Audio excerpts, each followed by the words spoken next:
The Supreme Court emphasized that electronic voting machines are designed with agnostic microcontrollers that do not recognize political parties or candidates but only register the buttons pressed by voters, highlighting the system's integrity and security measures against rigging, with the court also stressing the importance of not disclosing the EVM source code to prevent potential misuse. The Reserve Bank of India restricted Kotak Mahindra Bank from onboarding new online customers and issuing credit cards due to IT security concerns.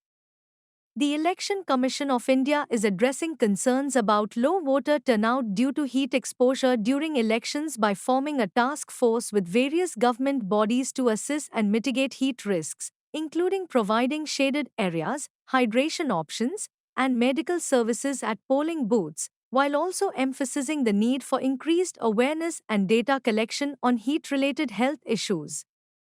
There are historical, religious, and geopolitical factors contributing to the conflict between Iran and Israel, and the potential impact of this conflict on India's Act West policy, regional stability, economic interests, and domestic considerations are important. In light of rising piracy, exploitation, and contractual issues, India is pushing for better international cooperation and improved protections for its vast seafaring workforce. The escalating tensions and heavy militarization in West Asia, driven by conflicts such as the Israel-Gaza conflict, hostilities between Iran and Israel, attacks involving Iran-backed militias, and broader regional crises contributed to increased arms imports and military spending in the region.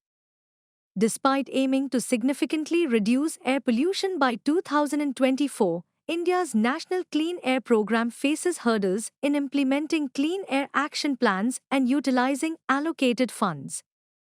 The BJP's candidate won the Surat Lok Sabha constituency seat unopposed after the Congress candidate's nomination papers, along with others, were rejected due to alleged issues with proposers' signatures, prompting legal challenges and a call for more efficient handling of election disputes.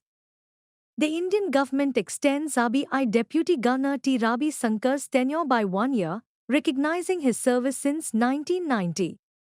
Scientists have developed a promising antidote to toxins in cobra and krait venoms using human antibodies, marking a significant step towards a universal antivenom for snake bites.